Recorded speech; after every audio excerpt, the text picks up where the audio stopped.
Hey everyone. So yeah, it's been a little bit since my last upload on this channel. 2 years, pretty much to be exact. I just wanted to kind of get back into this. Obviously, a lot's happened in the past 2 years with the whole COVID thing, and there were some things that went on within my personal life that kind of forced me to take a hiatus from doing the channel. Um, but I want to get back into it, albeit on a lighter workload than what I was doing before. So instead of trying to pump out videos every week, like three or four, sometimes five per week, I'd rather just do one to two. And it won't just be, figure reviews, movie reviews. I'm going to try to start changing it up, maybe start covering some news, just some other things going on within the kaiju world and the whole tokusatsu fan base. So yeah. So without further ado, we'll get started with the update. These are just some recent buys. Kind of the first part's going to be the smaller, more compact purchases that I've made. So this is going pretty much from 2020 up through now.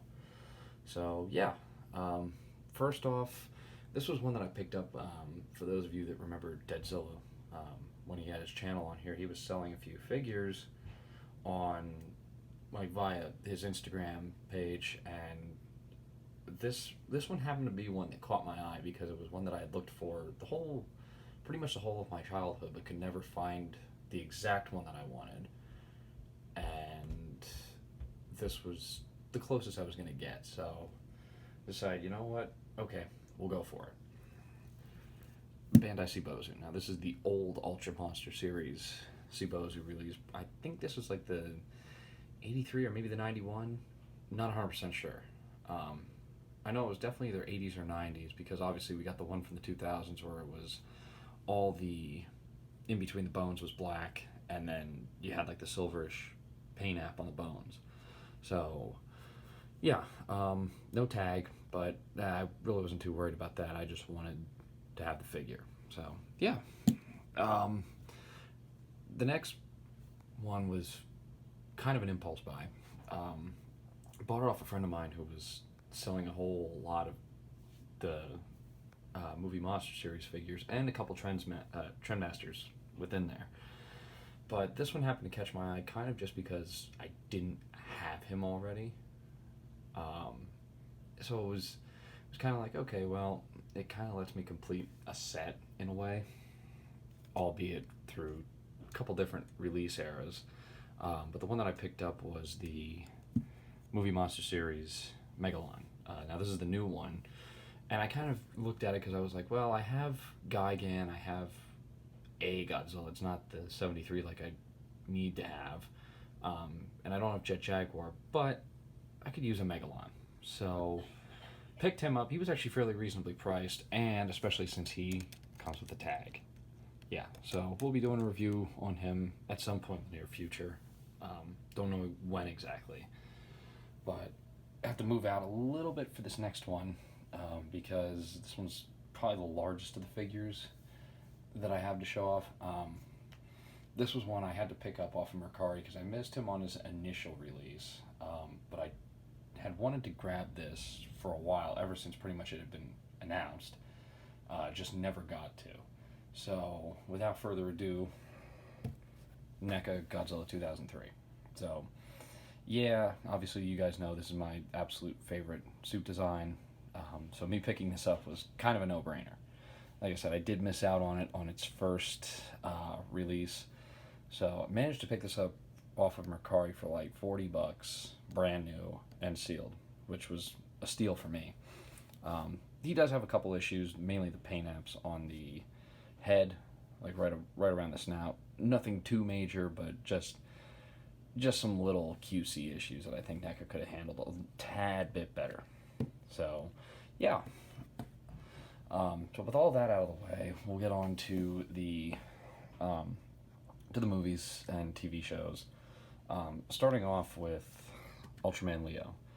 I did not get to pick up Ace or Taro, but I had wanted to pick up Leo pretty much ever since they started the Ultraman releases from Mill Creek. being that this was one that we never got a release of, even from those bootleg Taiwanese DVDs like I have with Ultraman Jack. Never even got a release over here of Leo. So, managed to pick this one up from Best Buy for a reasonable price shortly after it came out, actually. And piggybacking off of that, a release that I got this year, Ultra 7. Ironically, did not have this prior, and I kind of bought these out of order. I wanted other Ultra shows before this, and this was kind of just because, okay, well, I've got the Shout Factory DVD, which has some subtitling issues because of the fact that it was a Chayo-owned release. Did not get to dig into this very much. I kind of watched a couple episodes just to see how the transfer was and make sure that the subtitles made some kind of coherent sense, and haven't really watched it since. So I'll probably finish it up and do a more in-depth review sometime later on down the road. So after that, we're gonna switch gears a little bit with the 76 remake of King Kong. This was released via Scream Factory. I was hoping for this to get a Blu-ray release for the longest time, and I know that there was, I believe it was a German or an English, like a UK release for it. But over here, all we ever had was the Paramount DVDs, which were fine. The 2005 DVD is the one that everybody kind of recognizes now. I had both, but getting this was a vast improvement, transfer-wise and release-wise, over the old DVDs, because this one you actually get the theatrical cut and the extended television cut also, like, restored. They restored the theatrical audio, and you got some trailers and some still galleries. So, might do a review for that sometime later on down the road as well. And piggybacking off of Kong, Godzilla vs. Kong, on the Best Buy exclusive 4K Steelbook. This was kind of just I liked the artwork, hence why I picked it up, because I really love this picture of the two of them duking it out in Hong Kong. So it was fairly priced. It was actually on sale at the time that I bought it. It was, I think, December of last year, somewhere around there. And also going along with that, Godzilla 2014 on 4K. This was kind of an impulse buy as well. I already have it on Blu-ray, but I figured, you know what, I'll work on upgrading all of them to 4K ahead of now the next MonsterVerse movie, which I'll do a video on my thoughts on that in sometime in the near future before we get an actual announcement. Just kind of a speculation kind of thing. So the next couple pickups were from Arrow Video. So I'm sure you guys kind of can narrow it down from there what it is. But these were two releases that, well, one of them I've been looking for a while, and the other one was kind of a movie I'd seen on Prime that I just decided, you know what, yeah, I'll pick it up. So that one is Warning from Space. Kind of a weird Dai sci-fi movie prior to the Gamera movies. Not bad. I actually did really enjoy this. Kind of like a neat little throwback to the sci-fi movies of the 50s, but with that Japanese toku flair to it. So, yeah, really cool. Probably won't do a review for this one just because it's not really a kaiju movie, but definitely worth checking out if you like Japanese sci-fi. Now, the release that you guys will probably all give a shit about. Now, I missed this when it was first released, and I missed the complete box set, so I was pretty much forced to opt for the standard release of it, which kind of worked out in the end because it gave me the movies that I really did want. And obviously that is the Gamera Heisei box set. I really don't have a purpose for owning the Showa box set personally. I was never too fond of the Gamera Showa series in contrast to like what I thought of the Godzilla Showa series. But with Gamera, I always preferred the Heisei. I thought that was the better era. So there was obviously the Steelbook, which you could have gotten, which only came with the trilogy. I opted for the box set because it gives you Gamera the Brave with it. So, yeah, so that's all the smaller stuff. I got two more things, and then we'll round out the video. So we'll be right back, do a quick cut for this. So on to the next portion. This is going to be the larger releases. There is one smaller release I completely forgot to add into that first section of the video that I did pick up last year. This was one of probably the most anticipated and most long-awaited Blu-ray releases for me.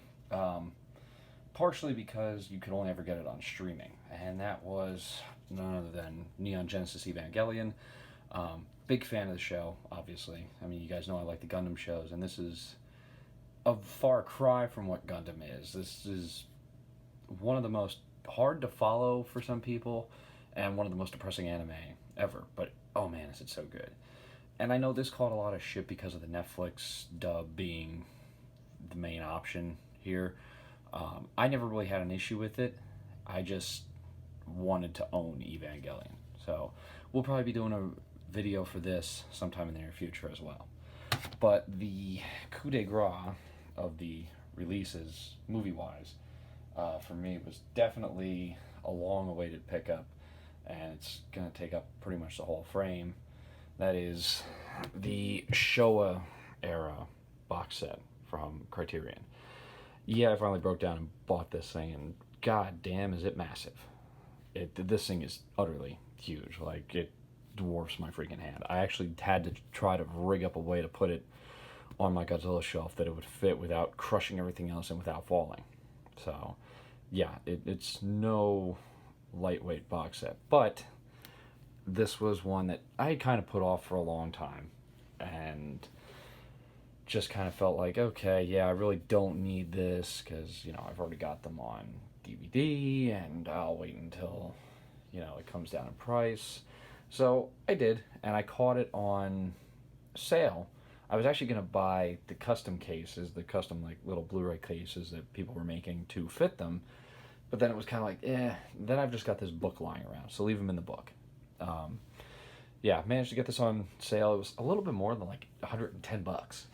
It really was not expensive at all.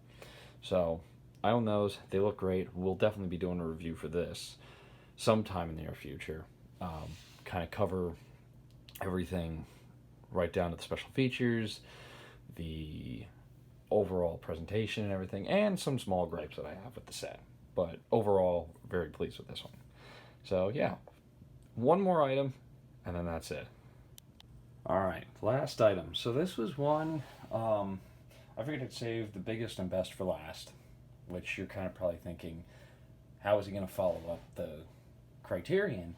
For those of you that don't know, the Mahoning Drive-In Theater is actually local to me. So I've gone up there for a couple of things. Godzilla Palooza, when they did, I went up the second night, so it was Megalon, Mechagodzilla, and his surprise third feature, which turned out to be Godzilla vs. Gigan. And this year they also held a Godzilla film as part of their Schlockorama. It was Godzilla 1985, followed up by The Monster That Challenged the World, and It Came From Beneath the Sea. But they do a raffle, a themed raffle for their events, and I put in a lot of, I put in some effort on this one because of what they had as far as items go. So I just so happened, by the pure stroke of luck, won. And the centerpiece of it, because there were some other items which I'm probably not going to show just because it's kind of a lot more like literature, books, that kind of stuff. But the big thing for me was the Bandai Namco Godzilla 2021. Now this, it's a statue. Some of you guys may have seen this. This is actually a 3D, like basically off the 3D renderings for the CG for Godzilla vs. Kong is where they rendered this statue from.